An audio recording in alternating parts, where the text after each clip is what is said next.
അപ്പോൾ ഇന്ന് എൻ്റെ കൂടെ ഉള്ളത് ഈ വർഷത്തെ ഈദ് അടിപൊളിയാക്കി തന്ന നമ്മൾ ആഷിഫ് ഭായ് ആണ്. അൽ ഹിന്ദിൻ്റെ ഹോളിഡേയ്സ് മെയിനായിട്ട് കൈകാര്യം ചെയ്യുന്നതാണ് ആഷിഫ് ഭായ്.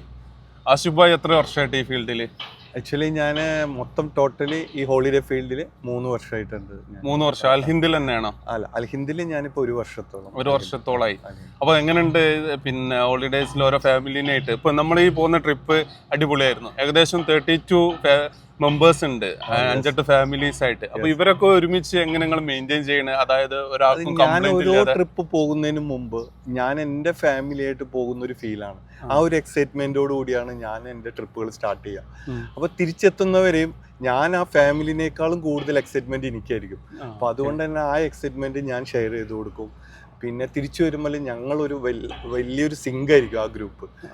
അതായത് സിംഗിൾ ആയിട്ട് പോണേനാട്ടിലും ഒരുപാട് നമുക്ക് റിലേഷൻഷിപ്പും പിന്നെ ബന്ധങ്ങളും ഒരു ഗ്രൂപ്പ് ട്രിപ്പ് പോയി വരുമ്പോ ഉണ്ടാവും. ബന്ധങ്ങൾ മാത്രമല്ല, നമ്മളൊരു അടിപൊളി ഒരു കോളേജ് ട്രിപ്പ് ഒക്കെ പോണ ഒരു ഫീല്. പിന്നെ ഇത് പോയി കഴിഞ്ഞാൽ പിന്നെ ഈ ഫാമിലീസ് തമ്മിൽ ഭയങ്കര റിലേഷനും ഗ്രൂപ്പും കാര്യങ്ങളും മീറ്റപ്പും കാര്യങ്ങളൊക്കെ ആയിട്ട്.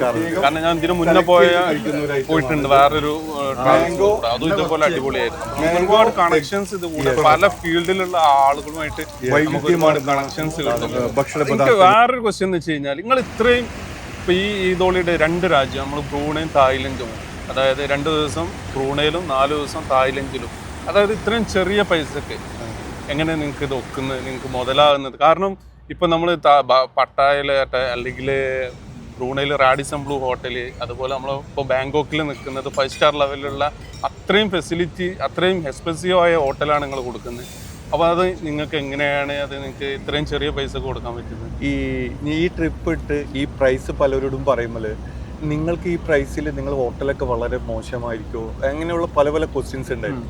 ഈ പ്രൈസ് കിട്ടാൻ കാരണം ഞങ്ങൾ ഈ ഒരു ഈദ് ഹോളിഡേയ്സിന്റെ ട്രിപ്പ് ഞങ്ങൾ 5-6 മാസം ആ ബ്രൂൺ എയർലൈൻസ് തന്നെ, റോയൽ ബ്രൂൺ എയർലൈൻസിലാണ് നിങ്ങൾ ടിക്കറ്റ് ഇഷ്യൂ ചെയ്തത്. കാരണം ഞാൻ സെൽഫ് ചെക്ക് ചെയ്ത്, അപ്പോൾ ഞാൻ ദുബായ് ടു ബ്രൂണെ ഏകദേശം 7 മണിക്കൂർ ട്രാവലിംഗ് ഉണ്ട്. എനിക്ക് എക്കണോമി ക്ലാസ്സിൽ ടിക്കറ്റ് കാണിച്ചത് 2000 ദിറംസ് ആണ്. അതായത് ദുബായ് ടു ബ്രൂണെ മാത്രം. പിന്നെ ബ്രൂണേന്ന് തായ്ലൻഡ് ടു ബ്രൂണെ, വീണ്ടും ദുബായ്. നമ്മൾ റിട്ടേൺ എക്സ്പെൻസ് നമ്മൾ ഈ പാക്കേജിനായിട്ടും കൂടുതൽ ടിക്കറ്റ് ചാർജ് നമ്മൾ ഇൻഡിവിജ്വൽ എടുക്കുമ്പോൾ വരുന്നുണ്ട്. അപ്പോൾ അത് അൽ ഹിന്ദിന് വേണ്ടി മാത്രം അവര് സ്പെഷ്യൽ ഫെയർ ഒരു 5-6 മാസം മുമ്പ് തന്നെ ഞങ്ങൾ ഈ എയർലൈൻസ് അലൈൻ ചെയ്തു. പിന്നെ അതോടൊപ്പം തന്നെ ഞങ്ങൾ പ്രധാനമായിട്ട് ഉദ്ദേശിക്കുന്നത് വെച്ച് കഴിഞ്ഞാൽ ബ്രൂണയും തായ്ലൻഡും 2 സംസ്കാരമാണ്. ബ്രൂണെ എൻ്റേർലി ഡിഫറെന്റ് സംസ്കാരവും തായ്ലൻഡ് എൻ്റേർലി ഈ 2 കൾച്ചറും സംസ്കാരവും എങ്ങനെ നമുക്ക് എക്സ്പ്ലോർ ചെയ്ത് കൊടുക്കുക എന്നുള്ളത്. അതായത് ഈ ബ്രൂണയിലൊക്കെ വിസ കിട്ടാൻ ഭയങ്കര പാടാണ്. അതായത് ആരും കൊടുക്കാത്തൊരു കോമ്പിനേഷനാണ് ബ്രൂണയും തായ്ലൻഡും ഒക്കെ. അപ്പോൾ നിങ്ങൾ അൽ ഹിന്ദുകാർക്ക് അത് പെട്ടെന്ന് കിട്ടി. ഇത്രയും 32 മെമ്പേഴ്സിന് അവർക്കുള്ള വിസ കാര്യങ്ങളൊക്കെ നിങ്ങൾക്ക് അറേഞ്ച് ചെയ്യാൻ പറ്റി. അപ്പോൾ അത് നിങ്ങളുടെ അതാണ് ഞാൻ പറഞ്ഞത്. അൽ ഹിന്ദ് അപ്പോൾ ബ്രൂണെ എയർലൈൻസ് ആയിട്ട് ഒരു അലയൻസ് വെച്ചപ്പോൾ അപ്പോൾ അവർ തന്ന ഓഫറാണ്, ബ്രൂണെ ഗവൺമെന്റിന്റെ ഭാഗത്ത് നേരിട്ട് തന്ന ഓഫറാണ്. ഒരു ഓൺ അറൈവൽ വിസ നമുക്ക് അറേഞ്ച് ചെയ്ത് തന്നു. അതോടൊപ്പം തന്നെ അവർ നല്ലൊരു പ്രൈസ് നമ്മൾ തന്നു.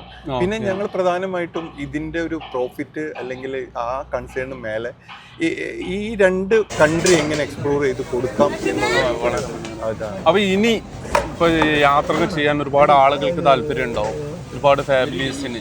അപ്പം അവർക്ക് നിങ്ങൾക്ക് കൊടുക്കാനുള്ള അഡ്വൈസ് എന്താണ്? യാത്ര ചെയ്യുന്നതുകൊണ്ട് കിട്ടുന്ന, യാത്ര എന്ന് പറഞ്ഞാൽ നിങ്ങൾ പറഞ്ഞ ഒരു ഇൻവെസ്റ്റ്മെന്റ് ആണ്.